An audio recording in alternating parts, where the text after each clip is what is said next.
Hello again. Welcome to another edition of the Brattlecast, the celebrated podcast that talks about books rare, old, and out of print, with, of course, the proprietor of the Brattle bookshop in Boston, Mr. Ken Gloss. I'm Jordan Rich with Ken, and always fun to have you here. And it's good to have you here because you're on the road so much with the Antiques Roadshow PBS show these days. Well, they mostly do the taping May through June. So, yeah, those months are really hectic. And the rest of the year, they do the work. They do the editing. They do putting the show together. So you're on hiatus for 10 months. on hiatus, although they're trying a few other things. So we stay in touch with everybody, and that's a lot of fun. Well, we thought we'd ask you about some of your favorite memories of recent shows and past shows. People ask you this all the time. You know, what do you recall incidentally happened that made an impact on you? So the floor is yours, my friend. Well, also, too, we encourage people to call in or email or get in touch if they have some questions that they want a show to be done. And this one's come up a few times. What are some of the appraisals you've done there that sort of really stand out, that you like, or the most fun? Or there's a couple of them that are sort of unusual. I'm not surprised. But when you get to the ones that I enjoyed the most, one of the first ones is people.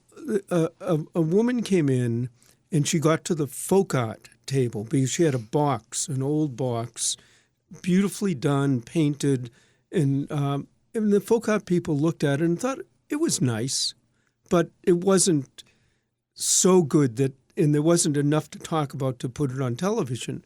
But when they opened up the box, in the bottom of the box was a bunch of papers.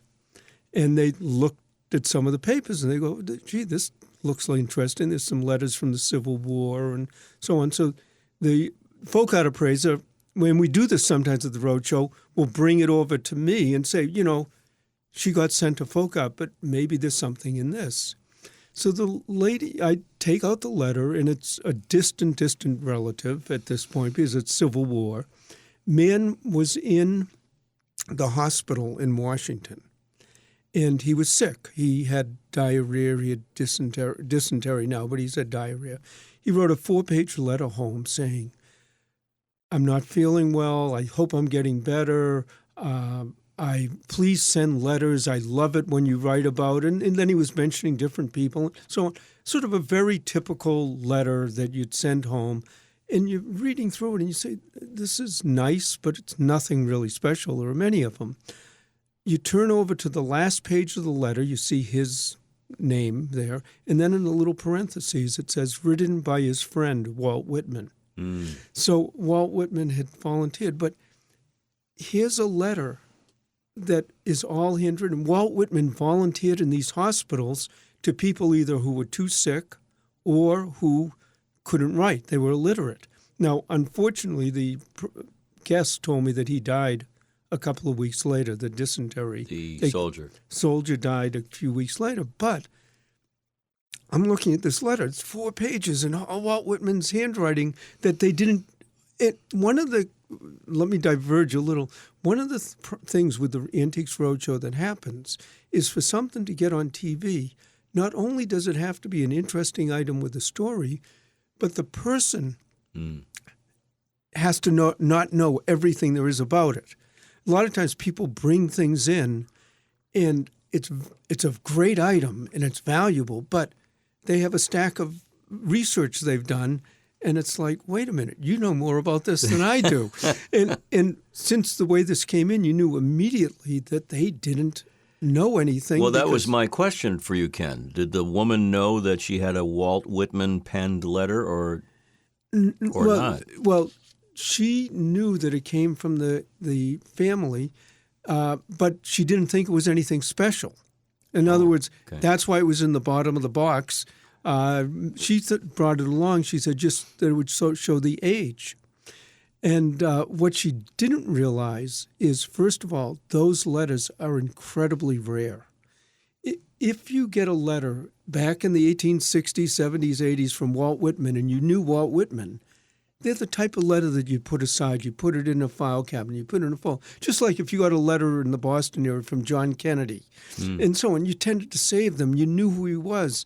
and you put them aside. But these letters that he was writing home, as far as most of the people knew, they were getting a letter from their relative, their friend, their son, and probably the large portion of them had no clue who Walt Whitman was. Right. They weren't literate as they are today in terms of society. Many people didn't even have access to books. So, yeah, that's a pretty interesting story. So I'm looking at a letter, and to myself, I didn't know all the details of how rare these were, but I said, this has to be a rare letter. So it was fun because the lady was great when we interviewed her. The story was fabulous. The letter was worth about 2 or 3 times what some Walt Whitman letters would be worth. And we got a great reaction. And it was fun because she enjoyed it. I enjoyed it. She showed a lot of emotion when she found out exactly what it was and how rare it was. All right. So what is a letter from Walt Whitman worth, give or take? That type of letter is worth probably $10,000 to $15,000. And I found out later that there's only about 4 or 5 of them that are known because most of them got thrown away. Other Walt Whitman letters, there are plenty, but these that he wrote from the hospital. Living history. Living history. Beautiful story. So that was one. A few years ago, actually it just they showed a reprint of this one. I was in New Jersey, and a woman had written, the son of a woman, and she was in Poland during World War II. She was Jewish, and she got sent to one of the in prison. It was not one of the terrible camps like Dachau and so on, but she got sent to a work camp, basically. She was enslaved labor. But what I didn't realize is they could send notes and letters and postcards home. So she sent this postcard back to her family in Poland, who at the time was still there. And it was just, she was trying to make things not seem so bad to them. And she was asking about this person, that person. She was talking about the work she was doing. She was trying to not upset her family back home. The other thing that this man had was he had the blouse that she wore in the prison camp. Now, it wasn't one of these striped blouses. It was something that she was making clothes. That was her job. And she would take little pieces of the scraps, and she made a blouse to it. So she had the blouse she wore. She had this letter. And she, at one point, was working there, and it came out a little in the letter, and the man who was her son explained a little that she had gotten the job and stayed there, and she was actually did a lot of work there. They got taken out once or twice. A few of the guards were fairly nice, and they had some pictures of her with the guards, and the faces of the guards were cut off. And he said the reason they cut all those off, if the Nazis found out that some of the guards were being nice to some of the prisoners, even just, they would have been severely punished or imprisoned. So you realize, you see these little things. Another part of that was, at one point, they asked the head of the prison he had to cut back on his staff. And, of course, you know what that meant, that what would happen. And she volunteered to be cut back. And the head of the prison said to her, no, you go work on those machines. We need people there. And she goes, I don't know how to work on them. He says, make sure you look like you're busy and know what you're doing. Wow. And that's how she survived. She survived that war. So you had, and the other thing, she was 16 years old at the time. And I did this appraisal. The man who was her son expressed it all very, very well.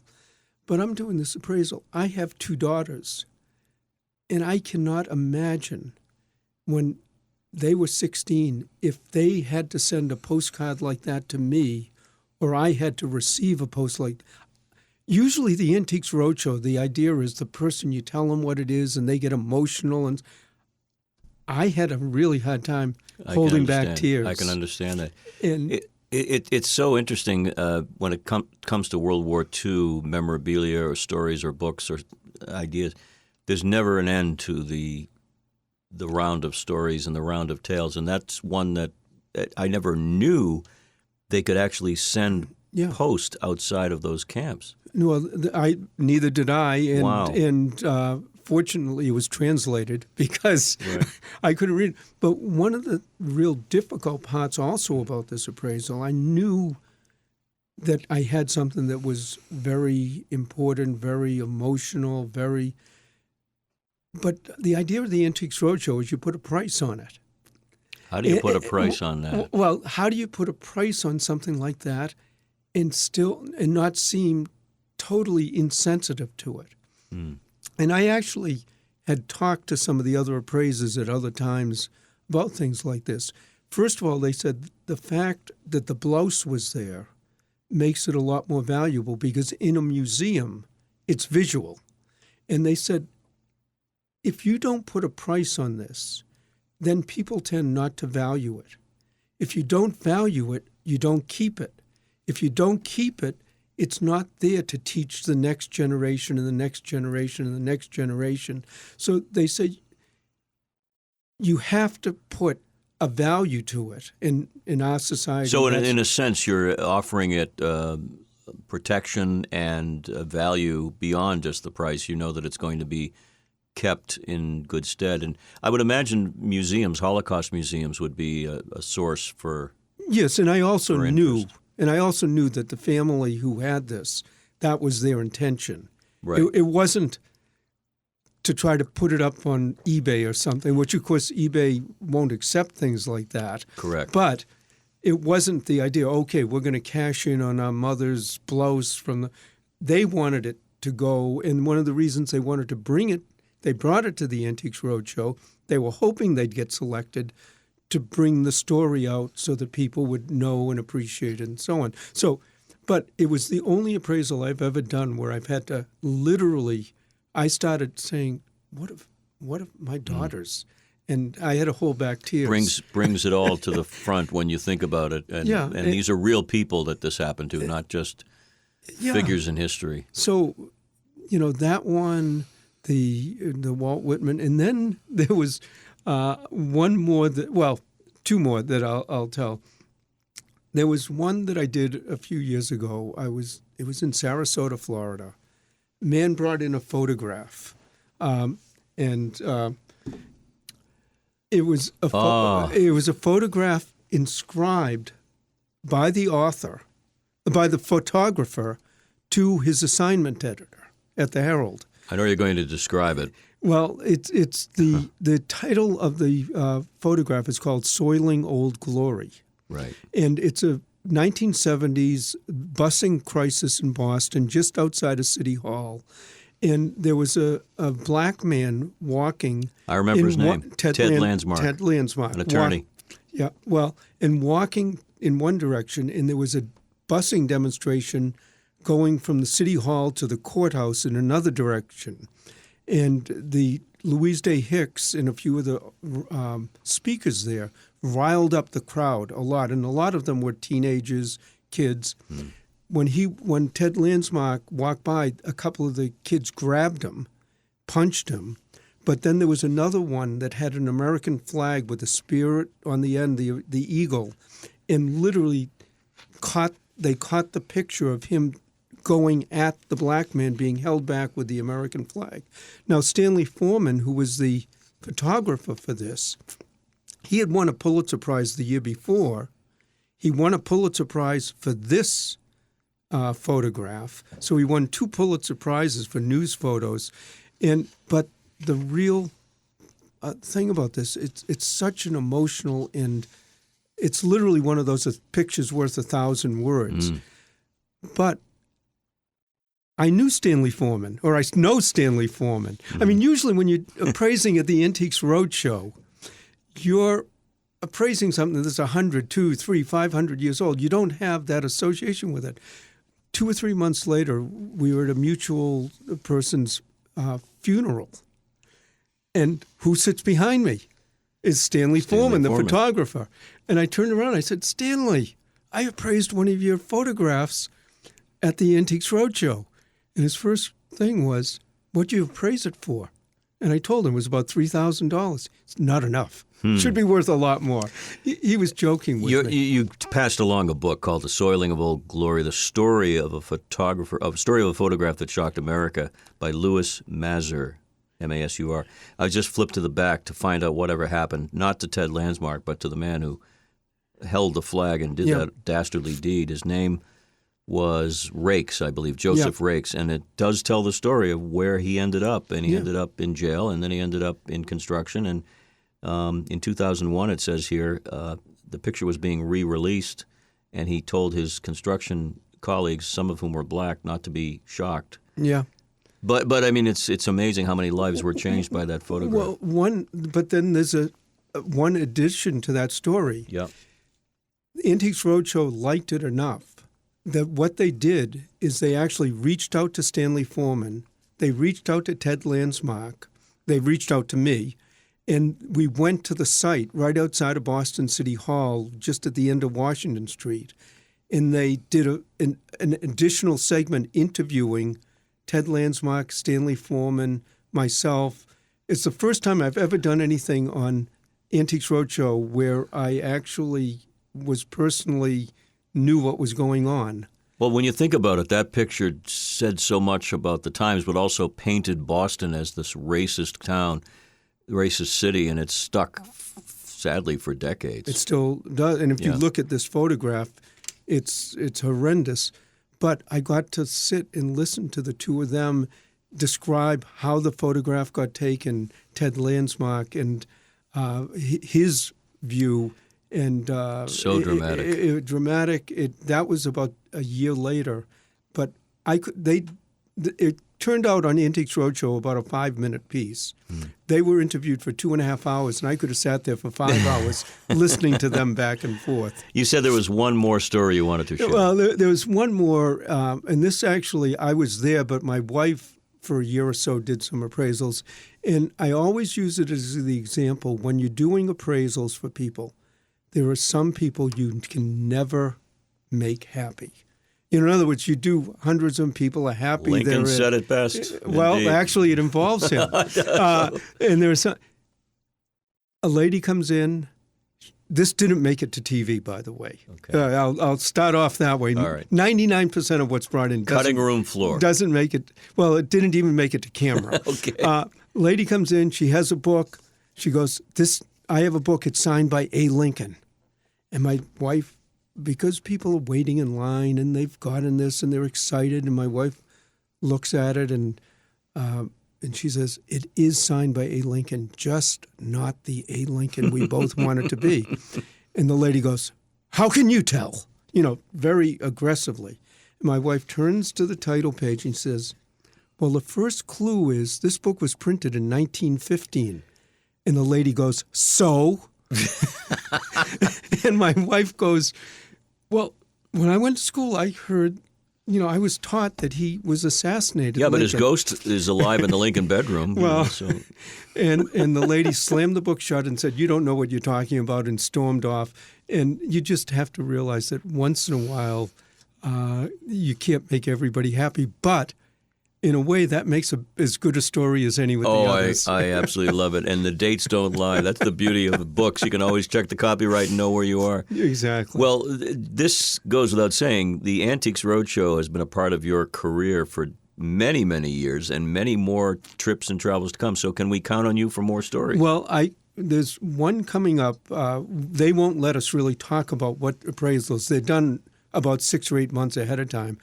But this coming season in Santa Fe, I did an appraisal with somebody. Now, hopefully it will make it. They won't cut it. They'll edit it. But watch my appraisals in Santa Fe. That's all. It's one of my favorites. Are you in a 10-gallon hat with spurs? No, I'm not in a 10-gallon hat and spurs. But the guest some fabulous, fabulous stories and revelations about things in Santa Fe, and it's one of my favorites, and hopefully it doesn't end up on the cutting room floor. Not if you're involved, my friend. Not if you're involved. Remember, it's brattlebookshop.com, and we love the fact that people are asking questions and having us take requests for topics, and this was a great one. Ken, thank you as always. Well, thank you, and I hope it gets across, but I really enjoyed them.